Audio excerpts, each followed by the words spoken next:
BSc part third, inter-specific interaction part.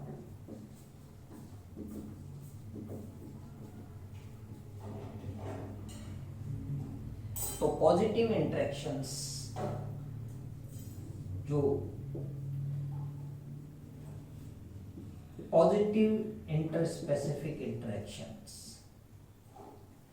इनके अंदर जो मेन आते हैं जैसे mutualism,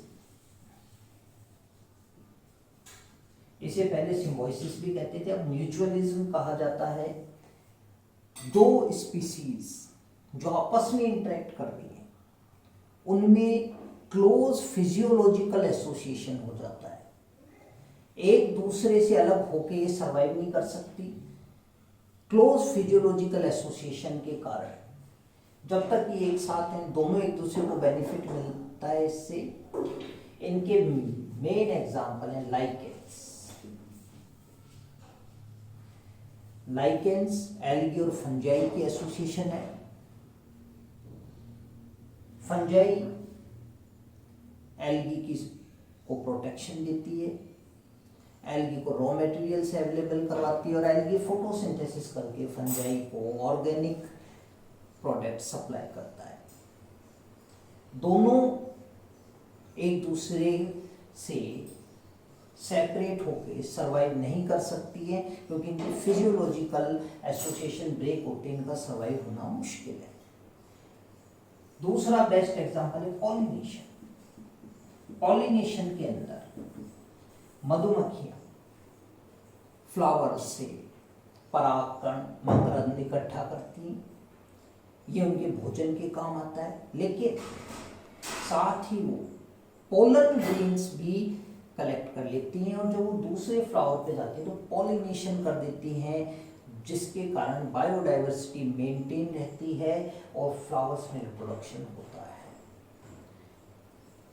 other most important nitrogen fixation, symbiotic bacteria, rhizobium,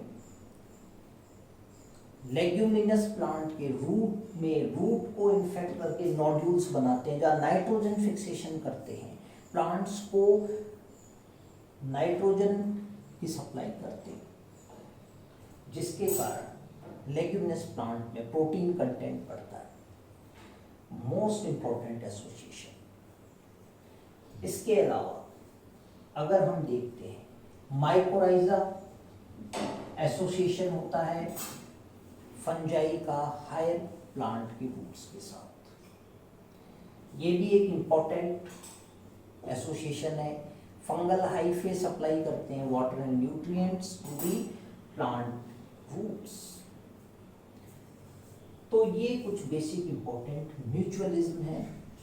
और सेकंड जो इसका एसोसिएशन आता है दैट इज कॉमन सेलिज्म।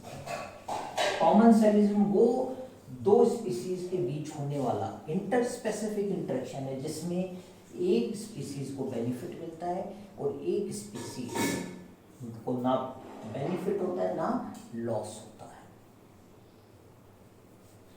सो